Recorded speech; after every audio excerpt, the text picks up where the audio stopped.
عبادي الذين أسرفوا على أنفسهم لا تقنطوا من رحمة الله إن الله يغفر الذنوب جميعا إنه هو الغفور الرحيم.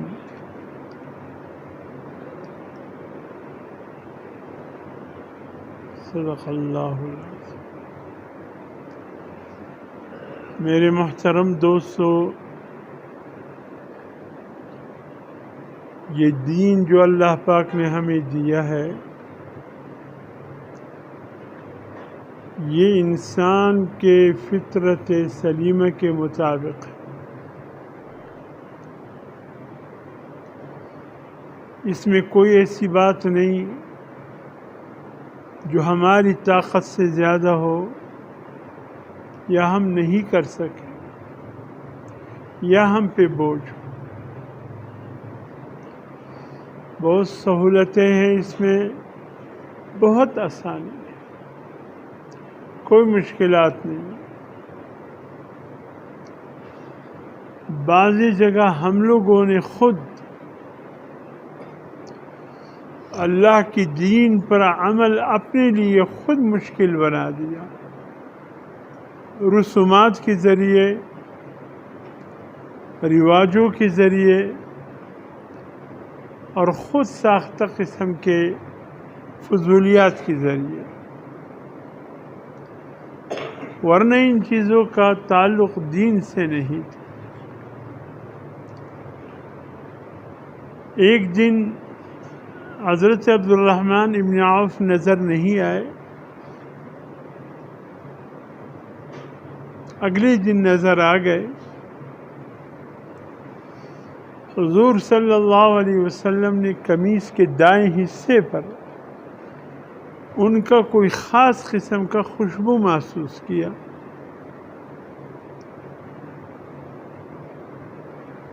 حضور صلی اللہ علیہ وسلم نے فرمایا، عبد الرحمن کل پورے دن نہیں تھے، اور ہاں یہ جو تمہاری کندھی کی خوشبو ہے یہ کچھ بتا رہا ہے. کہا یا رسول اللہ یہ خوشبو کیا کہہ رہے ہیں آپ سے؟ فرمایا آپ کی کندھی کی خوشبو بتا رہے کہ آپ نے شادی کی.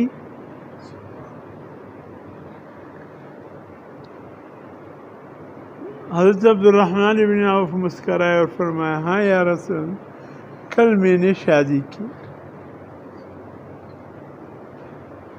فرمایا ہمیں اطلاع نہیں دی. فرمایا میں نے کہا تکلیف نہ ہو. فرمایا نہیں عبد الرحمن، اولم ولو بشاہ، ولیمہ تو کر لیتے خواہ ایک بکری سے. یہ ولیمہ تو میرا سنت تھا، ایک بکری ذبح کرتے، قرب و جوار کے دوستوں کو بلاتے، خاص ساتھیوں کو بلاتے، ولیمہ ان کو کھلاتے. کیا سادگی ہے!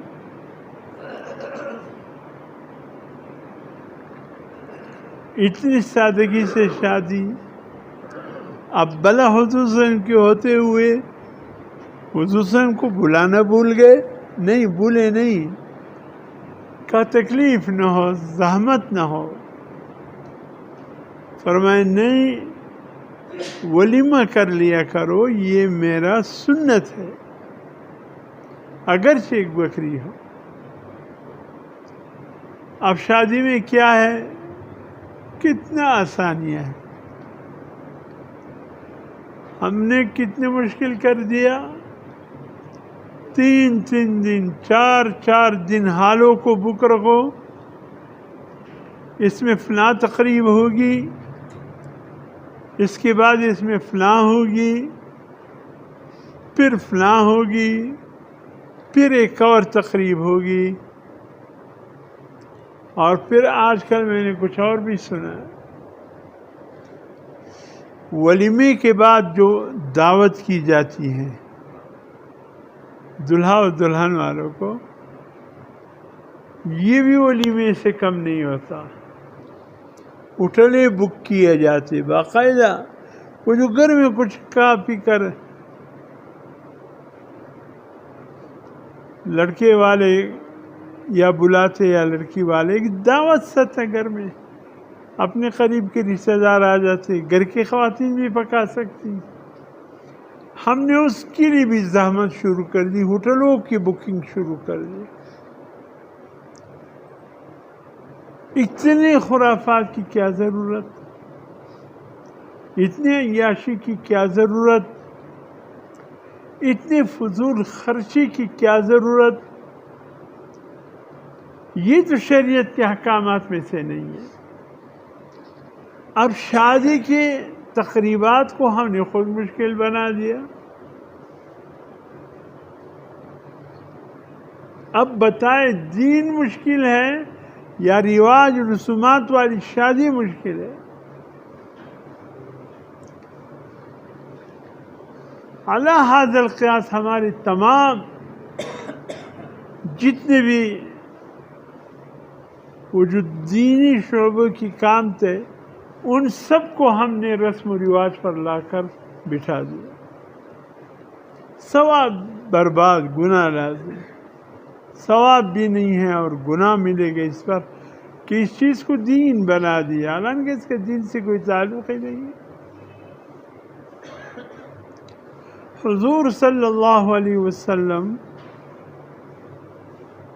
کو اللہ رب العزت نے یہ فرمایا، اے میرے حبیب یسروا ولا تعسروا، آسانی پیدا کرو، سختی پیدا مت کرو.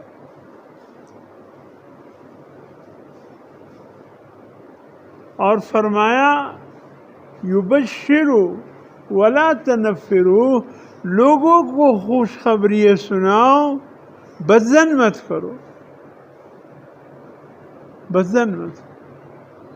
کسی گناہ پر کسی کو عار مت دلاؤ، کسی گناہ پر کسی کو بدزن مت کرو. نہیں جی تیرے تو اب توبہ ہی قبول نہیں ہوگا، ایسی گناہ اللہ نے مایوس کیے. یا عبادی الذین اسرفوا علی انفسہم لا تقنطوا من رحمت اللہ، میرے بندو اگر تم نے اتنی گناہ کیے ہیں کہ زمین و آسمان کی خلا میں نہ سما سکے، پھر بھی آؤ، میں اب بھی تمہارے توبے کے انتظار میں بیٹھا. کسی گناہ پر اللہ نے ہمیں متنفر نہیں کیا. انسان ہے، ہو جاتا ہے، توبہ کر کے پھر ٹوٹ جاتا ہے. فرمائے نا امید مت ہو. جب اللہ تمہیں نا امید نہیں کر رہے ہیں تم کیوں نا امید ہوتے؟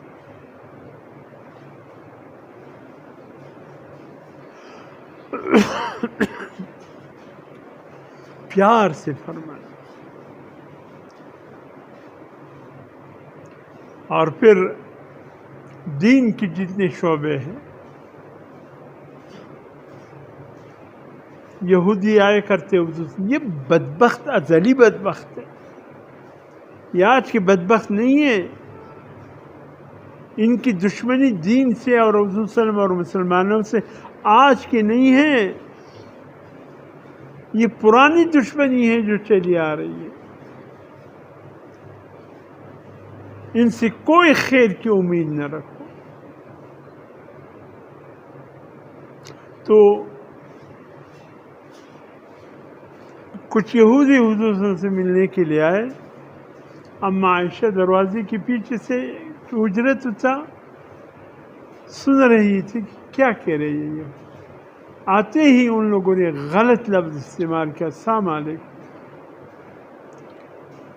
حضور صلی اللہ علیہ وسلم نے فرمایا وعلیکم. اما عائشہ حضور صلی اللہ علیہ وسلم کے اداؤں پر مر مٹنے والی، محبت کرنے والی عائشہ جب یہ سنتی ہیں بڑک اٹھتی ہے اور دروازے کی پیچھ سے کہتی ہے اللہ تمہیں غارت کرے، اللہ تمہیں برباد کرے. تم حضور صلی اللہ علیہ وسلم کے لیے بربادی کی دعا کرتے ہو، اللہ تمہیں نیست و نابود کرے کہ تم حضور صلی اللہ علیہ وسلم کے متعلق یہ الفاظ استعمال کرتے. بات ختم ہو کر حضور صلی اللہ علیہ وسلم آئے. اما عائشہ نے کہا یا رسول اللہ یہودی آئے تھے کہاں؟ کہ یا رسول اللہ الفاظ سن رہے تھے اس کے، آپ کے لیے ہلاکت اور بربادی کی دعا کر رہے تھے. حضور صلی اللہ علیہ وسلم نے فرمایا عائشہ میں نے بھی تو وہی لوٹا دیے نا، وعلیکم کہہ کر میں نے کہا جو تم میرے لیے یہ الفاظ استعمال کرتے ہو اللہ تمہاری طرف لوٹا دے. کہا یا رسول اللہ میں نے تو وہ کہا جو میری زبان پہ آیا میں نے ان کو کہا. کہا نہیں عائشہ سختی نہیں کر رہے. کیا رسول اللہ آپ سختی کی بات کر رہے ہیں؟ ان کے الفاظ ان کی زبان آپ کو نظر نہیں آ رہی تھی؟ کہا عائشہ ان کی بد دعا میرے حق میں اللہ قبول نہیں فرماتے، میری بد دعا ان کے حق میں اللہ قبول فرماتے. اور عائشہ اگر میں بھی ایسے ہی بد زبان بنوں جیسے یہ بد زبان ہے پھر لوگ مجھ سے بھاگے.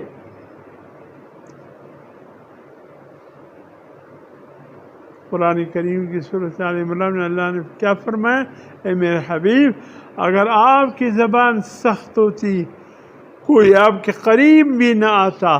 یہ آپ کی زبان کی نرمی ہے کہ لوگ آپ کے قریب آ جاتے. کیسے نرم ہے. عبادتوں میں نماز کتنی آسان ہے. ارے 24 گھنٹے میں 5 وقت کی نماز ہے، ایک نماز پہ کتنا وقت لگتا ہے؟ 15 منٹ لگ جاتے. 15 منٹ لگ جاتے. پھر الفاظ اللہ ایک عربی کے جملے میں سن رہا تھا حیران ہوا، اللہ کی کلام کی طرف پھر ذہن چلا گیا.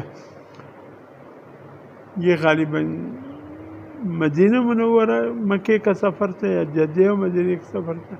گاڑی کی جگہ رک گئی، دوسری گاڑی سے ایک عربی نکل آیا، اس کے بچے تھے یار. تو بچے نے کہا یہ لوں گا وہ لوں گا وہ لوں گا. اس نے کہا لے لو، لے لیا. پھر اب اس کا والد جانے لگے تو کیا کہا بیٹے کو؟ تعال یا ولد، آؤ بیٹے چلتے ہیں. لیکن بیٹا نہیں جا رہا تھا دکان سے، کوئی چیز پسند آ گئی تھی، ڈر بھی رہا تھا کہ والد مارے نہیں. تو باپ کہہ رہے کہ تعال یا ولد، بیٹے اصرار کر رہا ہے دکان میں ایک اور چیز لینے کی. جب بیٹے نے اصرار کیا تو باپ کا انداز گفتگو بدل گیا اور کہنے لگا حیا، بس حیا. میں کہتا ہوں آؤ تم نہیں آتے ہو. حیا کیا؟ وہ بیٹا بھاگتا ہوا آیا. حیا کی معنی دوڑتے ہوئے آؤ، اور تعال کی معنی آہستہ چل کر آؤ. حیا کی معنی دوڑتے ہوئے آؤ. کیا میں نے کہا اللہ نے سمجھایا کہ آؤ نماز کا وقت ہے، ٹائم داخل ہو گیا، وضو کرو. بندے پھر بھی نہ مانے، پھر بھی دکان میں بیٹھے. آخر میں اذان میں اللہ کیا کہتے ہیں؟ حیا علی الصلاۃ. حیا، جب میں کہتا ہوں آؤ نماز کی طرف، آؤ نا، کیوں نہیں آتے ہو؟ بس حیا پر اللہ کی بات ختم ہو گئی.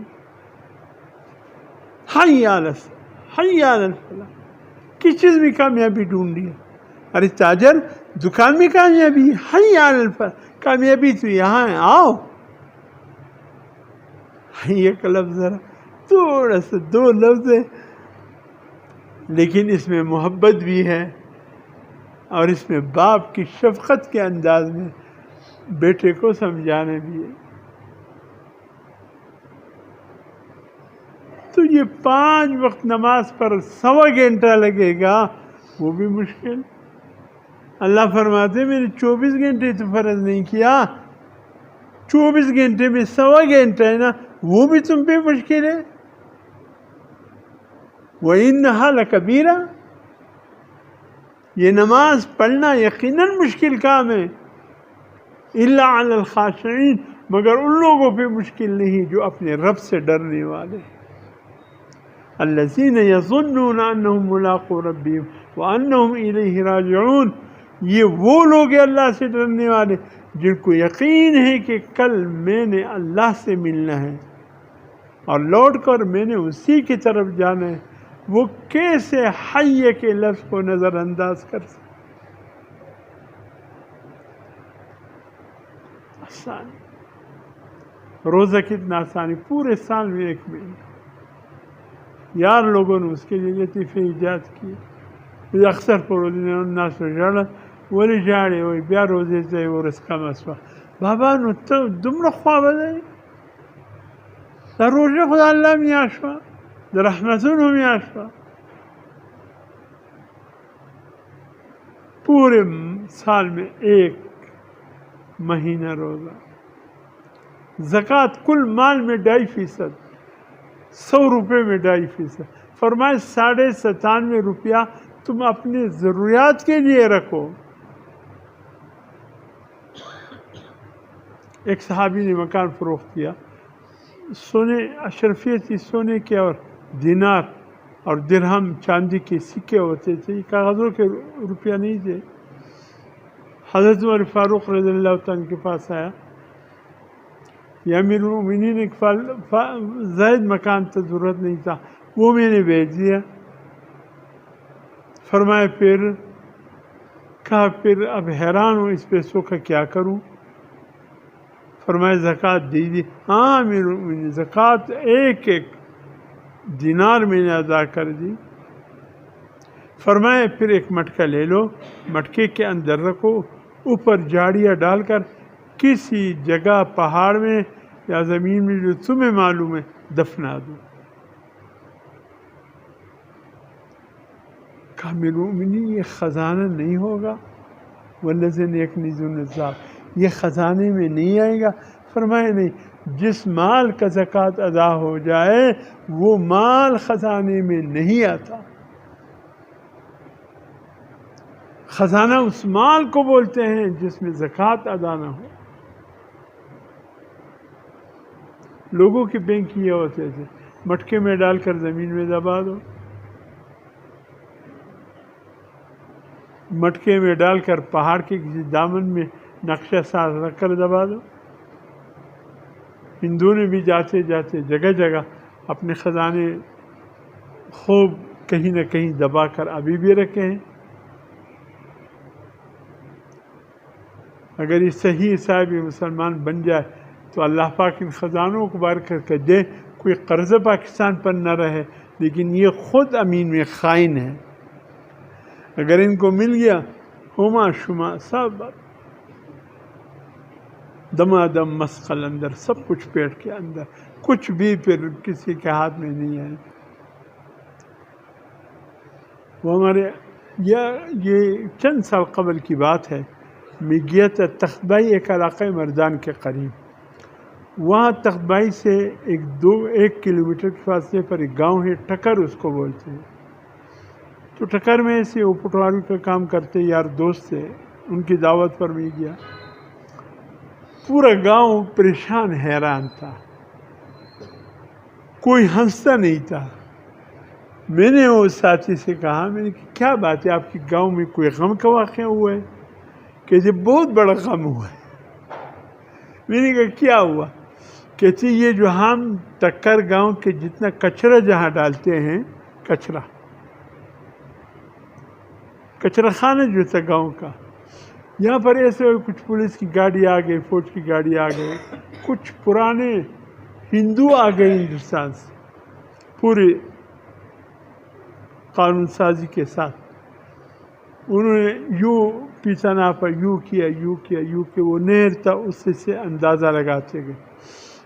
پھر مزدوروں کو اٹھایا، کچرا ایک طرف کیا۔ وہی کچرے کا زمین جب کولا 15-18 کے قریب مٹکے سونے کے نکل آئے۔ یہ ان 2 کا تھا، پاکستان بننے کے بعد وہاں دفنا کر، اس علاقے میں بڑے ہندو تھے، دفنا کر چلے گئے۔ اب پورا گاؤں حیران ہے، اللہ جس کو ہم نے کچرا دان سمجھ لیا تھا وہ خزانے کا ڈھیر تھا، یہ ہمیں کیوں معلوم نہیں ہوا؟ تو پرانے وقت میں بیکنگ کا نظام یہ تھا، مٹکے میں ڈال کر، صندوق میں ڈال کر، کسی ایسی چیزوں میں ڈال کر. تو یہی طریقہ تھا. اس میں فرمایا 2.5% دے کر باقی تمہارا مال ہے، جیسے خرچ کر. زکوٰۃ، روزہ، نماز، حج، سبحان اللہ. فرمایا 9 ذی الحج کو زوال کے بعد جو شخص میدان عرفات میں حاضر ہو جائے وہ حاجی ہے. وضو شرط نہیں ہے، نماز شرط نہیں ہے، ذکر شرط نہیں ہے، صرف حاضری شرط ہے. ورنہ بہت بوڑھے، اگر یہ شرط ہوتا کہ جا کر 2 رکعت نفل پڑھ کر آ جاؤ تو بہت سے بوڑھے شام تک وضو کرتے رہ جاتے. خواتین بیچاری بیماری کے ایام وہ تو بیچاری تڑپتے ہوئے رہ جاتی. بے ہوش بندہ تو ایسے